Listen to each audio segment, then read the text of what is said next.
In this video, I'm going to be reacting to the Clair Obscur Expedition 33 game overview that was shown during the Xbox Developer Direct 2025, because it gives more of an insight into how the developers are approaching the game. And I didn't just want to react to a simple graphical trailer, I want to see the behind the scenes of what's going on, and then share my thoughts.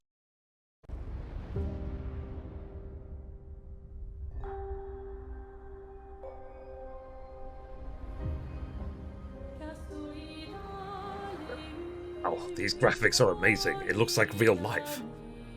Bonjour everyone. We are Sunfall Interactive and welcome to our manor.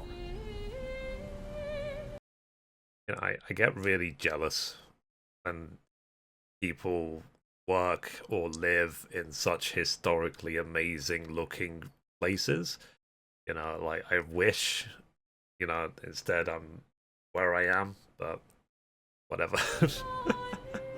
We are a small studio based in Montpellier, France, working on our first game, Clair Obscur Expedition 33. Yeah, just the name Clair Obscur. I always wondered what it even means. It's a turn-based RPG set in the fantasy version of late 19th century Belle Epoque France. Okay, so close to home because it's French developers making a game based in a fantasy France. Yeah. Our grand adventure in game development actually started as a solo passion project. I wanted to create something like the JRPGs with turn-based combat I grew up with and loved, but that fully leveraged the latest tech, refresh the genre with new features, it all started with him. and took place in a compelling world. I knew I needed help to realize my dream. First, I turned to a programmer I knew would get it. Guillaume and I started trading ideas right away, and that quickly turned into trading files back and forth. Soon, I was creating the first prototypes of the reactive turn-based system, combining real-time offense and defense element, and a cinematic battle camera system. Things. Yeah. Now, it's one thing for a game to be, let's say, fancy and flashy and stuff like that, but hopefully it'll be fun to play. That's the thing that is really important. The first version of those features, we felt we had something both challenging and fun. As Tom and I went back and forth and iterated on game elements, a vision started to come together, and I shared it with an old friend from university. Guillaume and I are both passionate gamers, and when he described the project, I quit my job the following week and joined the team without hesitation. Because that takes a lot of bravery. He must have really, really hated his job to be able to jump ship like that. I believe that in video games, success always starts with a strong creative vision. And we had that, defined by 3 core. Yeah. Now, I know I'm getting distracted by the environment, but this sort of old style, old building office, it reminds me of Larian Studios, because they showed a similar office environment. I would have loved to have worked in such a interesting looking building, that's for sure. Elements. A story with great emotional depth. Gameplay that innovates on the classics we love. Yeah. But like I said, so far, flashy. Looking at the top left, it seems like the sort of Final Fantasy X system. I know my camera's covering it, but it shows like the order of where each attack is going to come from. And I can see the different tree skills at the right-hand side. There's reactive elements, obviously the classic, you know, how are we doing? Are we going to stay alive at the bottom? And a world that is completely original. That was the broken Eiffel Tower right there. And the world. Yeah, there you go. Look at that. I don't know if you've ever been to the Eiffel Tower, but yeah, that's kind of sad if the world becomes like. I know this is just a concept art, but still. That is completely original, beautiful, and immersive. We found it. Yeah, I love the presentation. So it's not just the fact it's all flashy combat and so on. I like the fantasy world. I like the imagination that's behind this. Sunfall Interactive on these tenets. A group of friends with a shared vision and the drive to make something great. This too is your legacy. Core to every great RPG is a compelling story. And Guillaume and I spent 4 years intensively developing and refining ours. To write the script for this. Wow, that takes some dedication. And that started with the hook. 67 years ago, a massive slumbering paintress and a monolith appeared with no warning. Once a year, the paintress wakes and paints a number on her monolith, and everyone who has passed that age is erased. But she's kind of like a age-based Thanos. Every year that number ticks down, and everyone dies younger and younger. Expeditions depart to kill the paintress, determined to fight until their final breath, but none have ever returned. Our story follows Expedition 33. Okay, so the 33 is simply, if they get above the age of 33, they will just disappear. So I'm screwed if I was in that world. Expeditioners, we honor your dedication. Guillaume and I knew early on that we didn't want to focus on good versus evil. What's interesting to us are people who, yes, are flawed, but who care deeply about each other. And conflicts arise because they have different perspectives on what needs to be done. I'm sorry about earlier.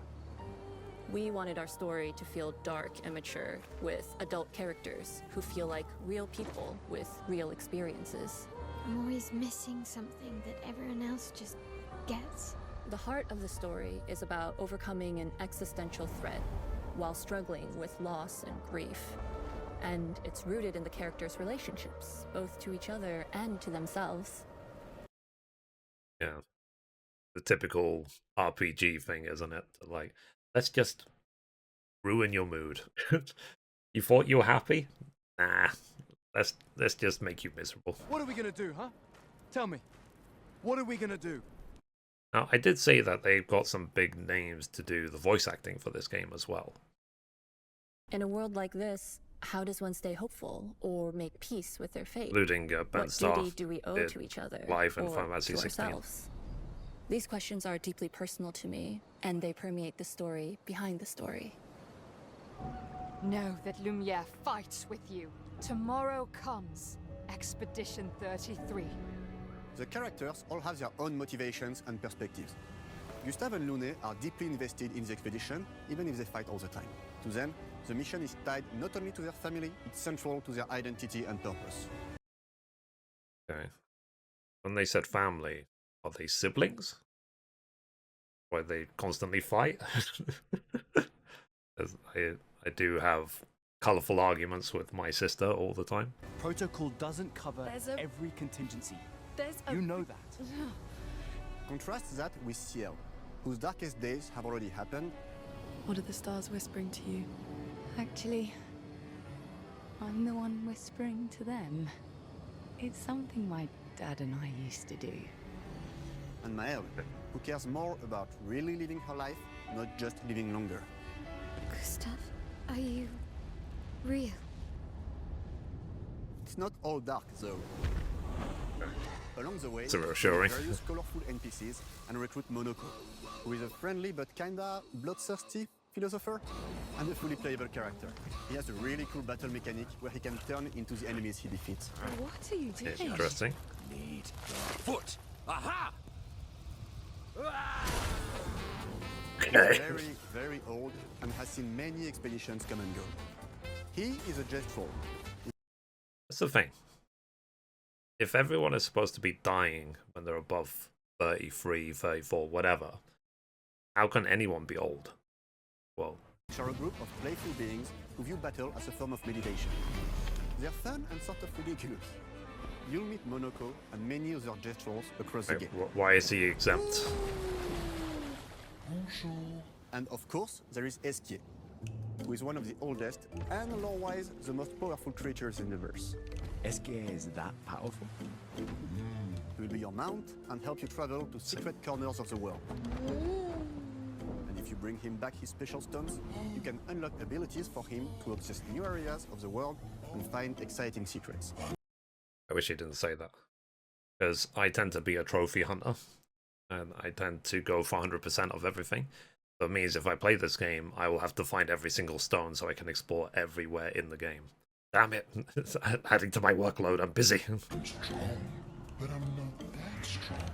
Everyone has their own reason for joining the expedition, and each of them has their own story arc and resolution that we think players will really connect with. In addition to a strong narrative, we had a clear vision for our own take on the genre's core gameplay. Our reactive turn-based system takes the traditional turn-based battle mechanic we love and adds real-time reaction. Okay, so there's like Adds CTEs. greater intensity and dynamism. During The enemy pull-off turns, moves you can better. negate all damage by dodging or parrying at the right time.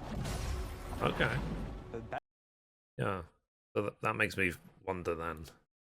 Will that be for every boss, or will there be just some encounters where you have to take some damage? Or can you just perfect it and then just dodge everything? Balancing turn-based with real-time mechanics took a long time to get right. During initial playtests, turn-based players often found the real-time elements too hard. Some of us are still traumatized by enemies from back then. We've done a lot of rebalancing since, and with a lot of iteration, we ultimately came up with a formula that we're proud of. Good. So yeah, because I know there's some people in the world, they love the Souls-likes, they love games to be as hard as possible, and it's all about the victory, it's not about the losses, but I tend to be quite impatient as a gamer, and if something feels too hard or impossible, I will just play a different game.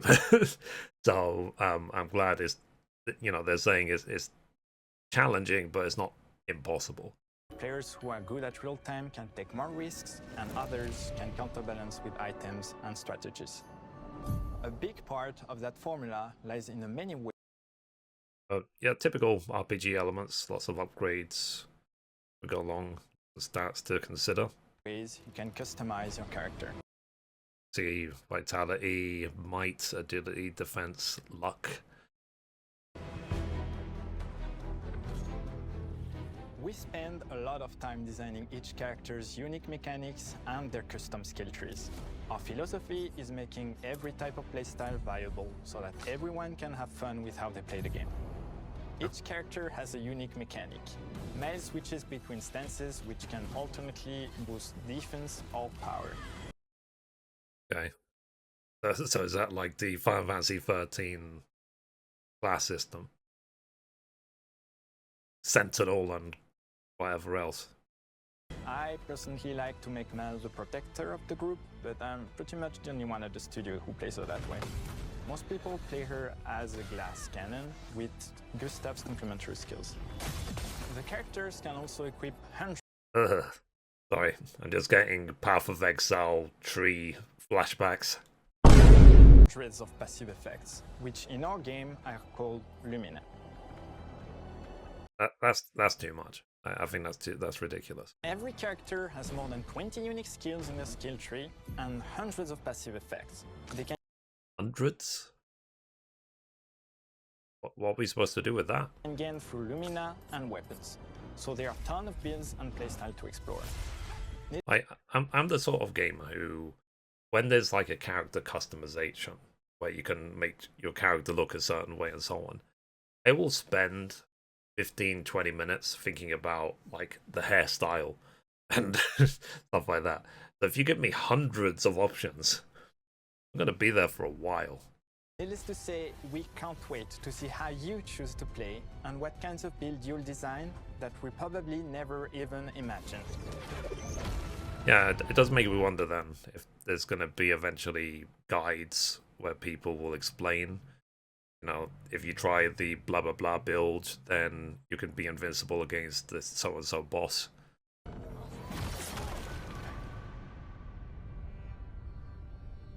Well, try and go through it myself. In a French fantasy world, and I was really excited to design something unique.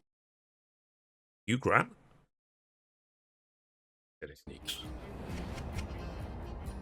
Every level has its own color and texture identity. For example, the Gestural Village is an early area in the game where players can enjoy a fun break. We wanted something that feels chaotic, grungy, and toy-like. It's basically a bazaar. Everything's disorganized, chaos everywhere, huts are unsafe, built without much thought. It's a place where anyone could fight you at any point, which is pretty much what the Gestrels are like. The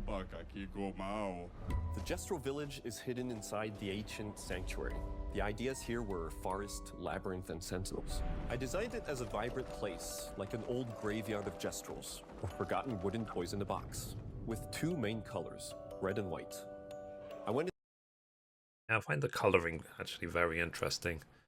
It's almost giving me a Plague Tale vibes, but it's a very sort of Burton-esque world as well. To make it feel cozy, hidden from danger, with traps and labyrinths in case enemies get in. Same process with the characters. Minoko came in a single concept. I thought of a monkey-like body, white fur with a black and red flat mask. Ladies, could I? Ow! Definitely a death. For Eske, we needed a cuddly companion to take us around the world. I thought instantly of a giant inflatable balloon and old Victorian pillows with many intricate motifs. We start with the core themes and ideas, and the visuals grow organically from there. From the very start of the project, there was one thing that we absolutely wanted to bring back from older JRPGs. A feature we really loved, but is very rare these days. A completely 3D and navigable world map. Yes, we've got a world map. And it was a real challenge to create both. Interesting. This is a preview of the world map. Interesting. I wonder if there'll be any sort of like random encounters while you're out in the world. Artistically and technically. And it ended up a lot bigger than we expected. You'll definitely need Eske's help traveling around. Here we go! We're super happy with the result, though, as there's a lot of side paths and entire hidden levels. If you want to fight the toughest bosses of the game, you will have to explore. Good luck. Like I said, I'm a trophy farmer, so if I play this, I will be playing this 100%. And souls into this game for the past 4 years. That's why we're delighted to announce that Expedition 33 launches on April 24th on Xbox Series X and S and is available day one with Xbox Game Pass. Yeah. And from what I've seen, it's also going to be available on PlayStation 5 and PC. You can already wish the game and follow us for more info. We are super excited to invite you into the world of Expedition 33. We are a small, passionate team, it's our debut game, and we can't wait for you to discover our story, our world, and our take on the turn-based genre. On behalf of everyone at Sunfall, thank you for joining us. Tomorrow comes. Demain viendra. Tomorrow comes. Demain viendra. Demain viendra. Tomorrow comes. The game looks really interesting. I am concerned about the hundreds of passive traits thing that they showed, but other than that, I'm looking forward to playing it. But anyway, guys, if you reach the end of the video, remember to subscribe, check out the useful links in the description, and also check out my daily gaming news.